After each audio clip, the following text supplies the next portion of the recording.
All right. This piece that I'm going to do now, it's called A Time to Remember.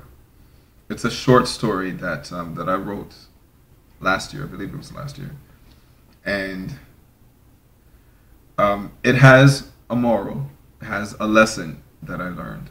Um, which, hence my name. My name is Soul, Soul, sharer of useful lessons. So that's actually my vow. My vow to God and my vow to my craft is to always have a lesson to be learned in anything that I do, anything that I write, anything that I sing, my life, basically. So after hearing this or reading this, I hope that it becomes just as real to you as it is to me. He remembers the dark evening of his 15th birthday. As he looked out into the cold, snowy sky through the frosty window in the grungy, almost empty living room at his daddy's house, he recalls the strong, nauseating stench of kerosene from the heater, wishing and hoping that his daddy remembered that today is his birthday.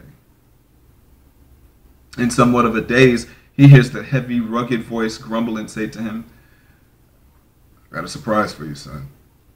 Today, I'm going to make you a man." Not knowing what becoming a man really meant, he naively smiled and nodded and said with a goofy grin on his face, "Okay," as his daddy walked out the door. Shortly after, he hears the voice again yell from outside, "You want me to bring something back from the store?" And the boy answered, "Yeah, that's cool." He was so happy that finally he was getting a birthday gift from his daddy. All the while his daddy was out, all he could think about and hope for was a nice party with some family and all of his friends, showering him with gifts and money and clothes, or maybe even going out for driving lessons in the station wagon that his daddy used to fix on all the time. Now, highly anticipating his father's return,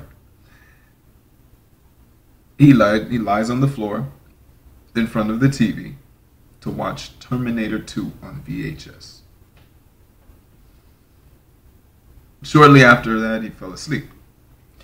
About 2 hours later, he was awakened by the sound of the door opening, and his daddy came in, high on cocaine, followed by an older-looking female.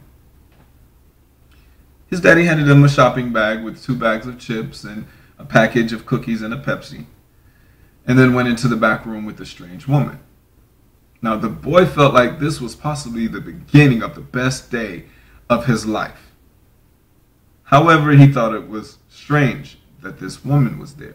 I mean, she was an old, odd-looking woman, around between 50 and 55, with salt and pepper hair, dark-skinned, very, very thin, stood about 5'8", with no teeth.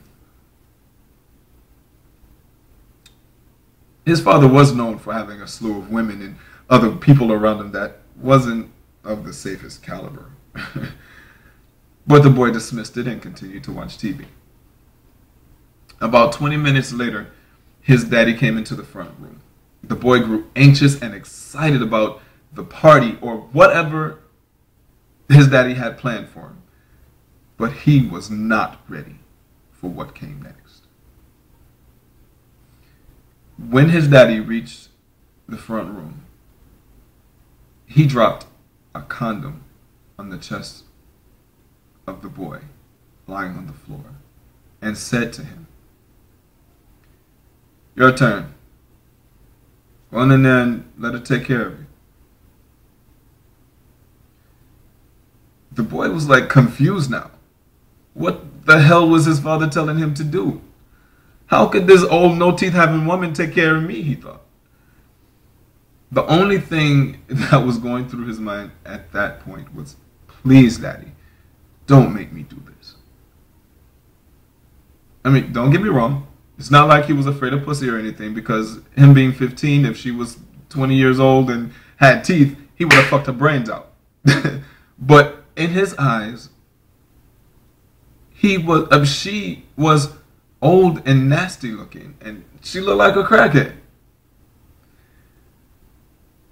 So he said to his daddy, "What do you mean?"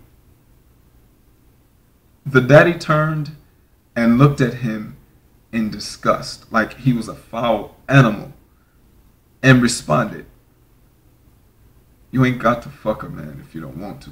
And just let her suck your dick and make you feel good. Shit." The boy felt like he was straight up pissing his daddy off right now. So he sat up and thought about it for a split second, but before he knew it, he blurted out, "But she's old. I don't want to go back there with her." The daddy replied, "Nigga, I paid this bitch $20 to make you a man, and you gonna act like a little sissy and waste my money like this?